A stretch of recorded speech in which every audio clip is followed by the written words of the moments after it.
The negatives, we're putting pressure on a teammate. A fancy way to describe this, it's the first-second man connection. So you're playing a strong first man, but you're not connected with your second man, where maybe playing a strong first man is hard clearing this, but then having the recognition that your teammate's right here. So that means we need to slow down right here. Tons of ways to slow down. The problem is this is your situation. That's your situation. You have to control it. You have to slow it down because you need to reestablish that first-second man connection. And then we go quick. And like that quickness, right? I'm speaking very generally. That was quick. I'm going to call it quick. Only works if he's right here. Doesn't mean you have to score, but it's the awareness for where your teammate's positioned to have that connection, because that is the power of speed. We're going to look at Champ 1 doubles. Last week, I really went fundamental with Shriz, and that's been the goal for Shriz and Cody. Fundamentals, typically when people first start submitting replays here, number one, I need to know like how they play, play style, even like Champ, Diamond, play style. You start to develop a play style, like whether it's like a roll and rotation, first, second, third, or specific things you go for. Then we start to really pick apart stuff and kind of build as weeks progress. It is a progression. He was working on circling to keep momentum, like the whole starting and stopping. We don't want that. I might show some good examples. Plus speed, literally everything encompassing speed and hitting the ball hard, which is simple but very important. Let's take a look. I might reinforce some good examples. I might find something new. Gonna have an open mind, hoping to see an increase in speed. Hoping. Good. Good. I like you playing that. Definitely, right? Right off the bat. Aggressive, speed, and it's like, oh, we threw the ball away, but like we can't work on those issues until we start playing fast. And notice how like the opponent gets a bad touch. This is the power of speed right here. Right? You threw the ball away. Bad. You hit it hard. Good. They got a bad touch. Now, depending on how your teammate plays, if they're, right, like he's backwards because, you know, he's expecting him to air dribble that or something crazy, this could be a goal, right? Good job. Simple, but effective. Got to trust the process. I like this. I think I might show a couple more examples, but we'll kind of move past it. Nice try. So teammate's been hanging back a lot, right? That is something that we'll see. Good. Good cut. Yeah, awesome, dude. Nice try. Awesome. Yeah, good. Keep this up. I always say whatever this felt like to you, it's a feeling. Rocket League's a feeling. Whatever this felt like, give it another week. We'll find some stuff, but give this another week for sure. This is very good. So much more impact in the game. In the first minute. Good job. Very good. Keeping momentum. We scored the goal because we're fast. You got it. Okay, so this might be, I'm going to say too advanced. It's not some crazy concept, but it is something that's bugging me. And it is a negative associated with speed, but something that we can turn into a positive. We are not getting punished, but we are fast, which is good. A little bit over aggressive on some plays, and we're putting our teammate in not just 2-on-1s, but awkward situations, and we're losing awareness for how they are positioned. So if you think about the game sense of this play, good. You push for a demo. This works if your teammate is shooting. And I know that's what you think they're doing, but that's what loss of awareness is. The reason I'm bringing this up, it kind of builds on last week. The negatives, we're putting pressure on a teammate. A fancy way to describe this, it's the first-second man connection. So you're playing a strong first man, but you're not connected with your second man, where maybe playing a strong first man is hard clearing this, but then having the recognition that your teammate's right here. So that means we need to slow down right here. Tons of ways to slow down. The problem is this is your situation. That's your situation. You have to control it. You have to slow it down because you need to reestablish that 1st-2nd man connection. And then we go quick, and like that quickness, right? I'm speaking very generally. That was quick. I'm going to call it quick. Only works if he's right here. Doesn't mean you have to score, but it's the awareness for where your teammate's positioned to have that connection, because that is the power of speed. The first step was getting the speed. We have the speed. Let's keep the speed. We need to get a little bit more awareness, because what's happening is we're putting pressure. Let's say this player quick turns. Now he's in a one-on-one. And at champ, at diamond, your teammates can't survive one-on-ones. And this is tough for sure, but this is on my mind because it's happened a couple times now, and it's a side effect of speed where, right, we're aggressive right there. We attack the ball. Good. Now your teammate's in a one-on-one again. Now he has to play defense. So we're constantly putting pressure on a teammate, right? We go quick right here. Good. But now teammate's in a sketchy situation again because we didn't control the ball, hit the ball, etc. We play the ball good. Good. This was improvement from last week, but now teammate is in a 2-on-1, right? It's not that you're ball chasing, because most importantly, I wanted to bring awareness to this, but most importantly, you need to keep this. This is what we're going to work through. I would much rather have this than what we saw last week. It happens right here too. We're aggressive. Good. Now your teammate's in a 2-on-1, 1-on-1. And it's really tough because you're not getting punished. So it's hard to, number one, recognize it. If you recognize it, how do you fix it when you're not getting punished? Like, it's tough. But that's where I come in and we'll start like theory crafting. Because like you could see, like you don't have that second first man connection with a teammate, but that's because he threw the ball away, right? Like this is not a problem for you. It's just a Rocket League problem.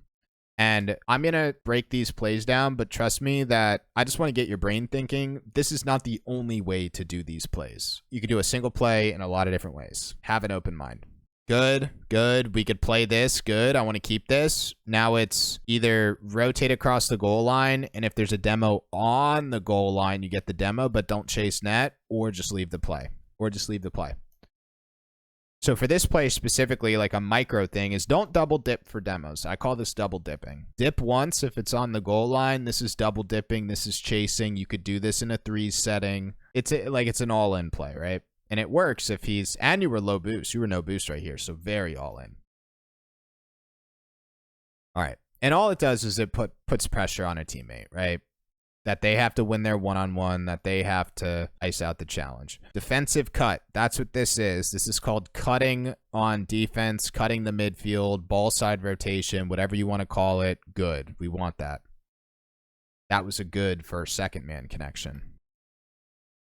Right? Good. Way to peel off that. Good job holding momentum in the net. Good job. Good patience. I like you up for that. Very good. Yeah, all this is awesome, man. Really big improvements. All right, double dipping, right? I know it's tough, and I promise you that your intentions are good. You're trying to set up your teammate. It's the there's a lot of different ways you could think about this, like actual loss of awareness and that you're guessing, you're taking your eyes off the play. It's also like pattern recognition. This is really tough for champion, but I promise higher level players like Grand Champ 2 to SSL start to develop this where you get a sense of how your teammate plays, and that could be like a little training exercise if your brain thinks that way. It depends how your brain thinks. Like if you're cut and dry, we could use double dipping for demos as like the cut and dry answer and some other examples. But if you like thinking strategically, if that's how your brain works, pattern recognition. Every single play I've shown you, your teammate is playing defensive back. He's never following you aggressively. Yet you continue to make decisions that only work if he's following you aggressively. If he's playing just like you are, very fast. But he's not. He's pretty slow. He's defensive. He's controlled. He could have totally played this ball right here and scored. But he chose to get boost and play defense, right? So he's a defensive player. So if your brain thinks like that, you could try to get a read on teammate And like now you could see like you've continuously put pressure on a teammate to perform in a last man back situation, in a 1-on-1 and a 2-on-1. He's made some mistakes, haven't gotten punished. Now he finally makes a mistake and gets punished. And from an individual level, micro, I mean, the double dipping for demos is one. I'm not opposed to demos. Dude, I'm a demo guy. Like, that was, like, one of my main things with RLCS. I think with demos for you right now, your rank, the easiest way to understand them is when they're in front of your face. So, yes, this is in front of your face, but now you're chasing. So, you're chasing a demo, you're leaving rotation. Nice, dude. Nice. Yeah, dude, keep everything defensively and up the field to transition, like that ceiling challenge defensively, back post momentum, hard clears defensively. Keep it, dude. Keep it. A lot of our breakdowns are offensive. Good. Good. Works. Good cut. Miscellaneous bonus. I would just... So we're talking about like this 1st-2nd man connection. I would really focus this. It's called the football and laces. It's nothing fancy. I mean, it's been around for 8 years, maybe longer. Focus your small pad rotations. And the reason I say that, we're leaving rotation for boost, which is like destroying that 1st-2nd man connection. You like the speed, you like the cuts. Like you look at this play right here, and I will call this a football and laces. It's just a lot more midfield rotations. And if you focus small pads, you could focus your cuts. It kind of links together. And then it's like we see this, we see that, good. And it's like you could still stay in the play and just track pads. And just like that circling thing we're doing at the back post, you could circle in the midfield. Another little miscellaneous bonus. We're not there for ball control yet, or mechanics. Like, I mean, like actual mechanics. We're keeping the base of the speed. We're going to build on the speed with more midfield presence. Or small pads. Try not to double dip for demos. That's minor. That's easy, right? Just don't chase demos. Get them in if they're in front of your face. Keep cutting the ball. With control, I want you to focus solely on follow-up touches. It builds into the booms. Nothing fancy again, where like, let's say your back post, you boom the ball, it bounces here, you follow it up here. You boom the ball, it bounces here, you follow it up here. You boom the ball, it bounces here, you follow it up here. Follow-up touches, follow-up challenges, follow-up 50-50s. I'm not looking for dedicated air dribble, any sort of ground control, nothing. I just want you to be able to follow up your touches. And the reason I say that is because the number one way to fix a 1st-2nd man connection is to control the ball. Think about this play. If you go for this, and you don't control it, you shoot it, you boom it off backboard, that only works if this player cuts for you. But if this player was all the way back here, which he's not, then you ruin the 1st-2nd man connection. So like how do you establish the 1st-2nd man in a situation like this? This needs to be a double touch, it needs to be an air dribble, it needs to be a fake challenge, some sort of control. And I really think every time we play the ball, focusing another touch, meaning, I mean, this is fine. I'm going to try to show examples of that. I really feel like that builds on the speed. So, like, if we're up for that, and it's like we hit it, good job, but, like, play's not done. Recover, try to follow this up with a 50-50 with a challenge. Like, keep going, keep going, keep going. And I know we missed, but that's a successful play. I want a workflow like that. Hit, follow. Hit, follow. It's called boom and chase. Good. Because, like, now we're going to get scored on soon. Slowly, we're going to, like, work in control. But it's, now we're up to speed. Now we're aggressive. We're going to try to get these, like, hit follow-up touches, right? Boom and chase. And gear out of, it's just a block, it's just a hit, it's just a challenge. Every time we play the ball, we need a follow-up touch. Otherwise, it needs to be a fake. And this all builds into ball control. And these are not rules, but this is how I want the progression to go. Because, like, what you do right here, like, think about a very, very, like, simple-minded. If your brain is thinking, every time I play the ball, hit, follow, it needs to happen, then you wouldn't go for this ball. Because there's no way for you to hit follow. Like, this player has you beat. And what's happening and why I want this, like, hit follow-up touch, boom and chase control is because now that destroys the 1st-2nd man connection, right? Like, he can't follow you. He's low boost. This puts pressure on him. That's kind of like the training idea with it. Every time you play the ball, think of that follow-up touch. Like, we're going to do that, see if we can see if we can't follow it. Like, make it a narrow goal. We're getting there, and every play doesn't have to be perfect. Don't get me wrong. You're not going to play perfect, but make it a goal, hit follow-up touch. So that means, like, when you boom the ball, there's a little bit more intentional placement with it. You're using the walls, you're using the corner, you're using the backboard. When you challenge the ball, it's all about like a recovery.